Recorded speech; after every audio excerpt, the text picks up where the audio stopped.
எவ்வளவுதான் நம்ம வீட்ல பார்த்து டேஸ்டியா செஞ்சாலும் இந்த ரோட்டு கடையில கிடைக்கிற சிவப்பு தக்காளி சட்னில ஒரு அலாதி தான் இல்லையா? அது என்னவோ அந்த கலரும் நம்ம கண்ணை பறிக்கும், பார்க்கும் போதே வாயில எச்சி ஊறும். அந்த ரோட்டு கடையில இருக்க அக்காவோ அண்ணாவோ சரி 2 இட்லி வாங்கினா கூட மன நிறைவா சந்தோஷமா ஒரு சொம்பு குழம்பு ஊத்தி கொடுப்பாங்க. ஏன்னா இது அவ்வளோ பட்ஜெட் ஃப்ரெண்ட்லி. 2 வெங்காயம் 3 தக்காளி வச்சு ஒரு 10 பேருக்கு நம்ம கொடுத்துடலாம். அது எப்படி அப்படின்ற உங்க டவுட்ஸ் தான் நான் இன்னைக்கு கிளியர் பண்ண போறேன். இவ்வளோ கொதிக்க கொதிக்க கையில காட்டுறதே உங்களை வெறுப்பேற்றுறதுக்கு தான்.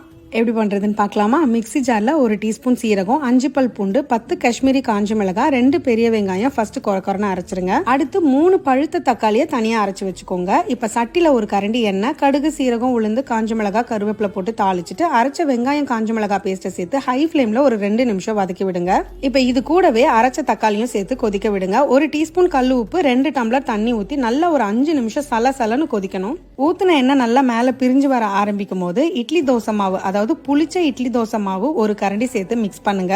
10 நிமிஷம் கொதிக்கட்டும். மறுபடியும் தேவைப்பட்ட தண்ணி ஊத்திக்கோங்க. இது எவ்வளவு தண்ணி ஊத்தினாலும் திக்காயிடும். ஸோ ஃபைனலி கொத்தமல்லி சேர்த்துட்டு சுட சுட இட்லி தோசைக்கு சர்வ் பண்ணுங்க. கண்டிப்பா உங்க கைக்கு முத்தம் கிடைக்கும், எனக்கு உங்க லவ் கிடைக்கும். எப்படி? அப்படியே மறக்காம ஸ்டவ்வோட சமைக்கும் போது கொஞ்சம் லவ்வோட சமைச்சிங்கன்னா சுமாரா இருக்கிற சமையல் கூட சூப்பரா இருக்கும்.